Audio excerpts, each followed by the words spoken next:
Sinabi ni Senator Jinggoy Estrada, ang lahat ng mga sinasabi ni Jonathan Morales ay puro lang mga hearsay. Yan, kaya binara siya ni Senator Bato sa yung mga sinasabi ni Senator Jinggoy Estrada.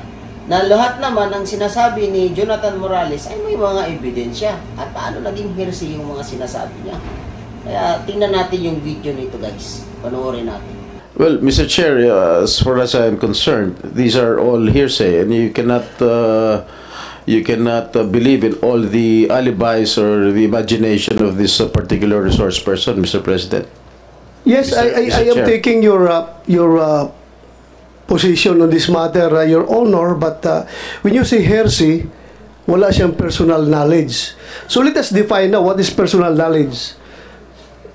Personal knowledge is talagang siya ang nakakaalam. Siya ang nakakaalam, di ba? So, right here, right now, I presume, hindi ako abogado ha, hindi ako abogado, ordinaryong police lang po ako. Pero ito ang interpretation ko. Jonathan Morales has no personal knowledge as far as the action of Paquito Ochoa of stopping the said supposed to be surveillance and casing operation to validate that information. But he has a personal knowledge as far as that information is concerned.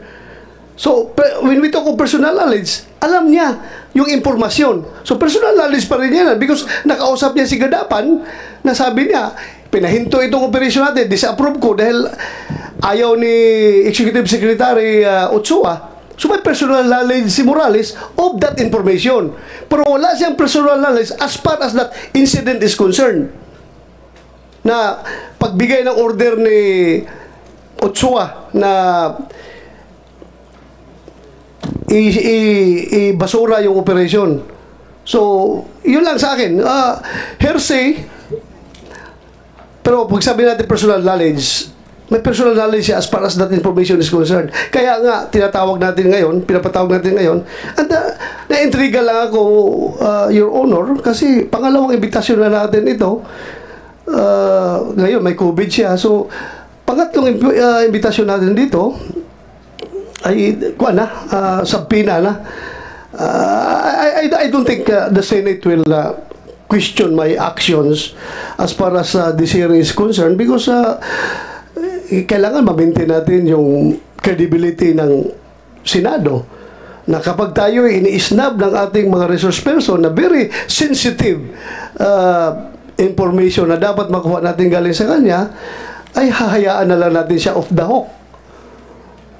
So that's the opinion of the chairman of this committee.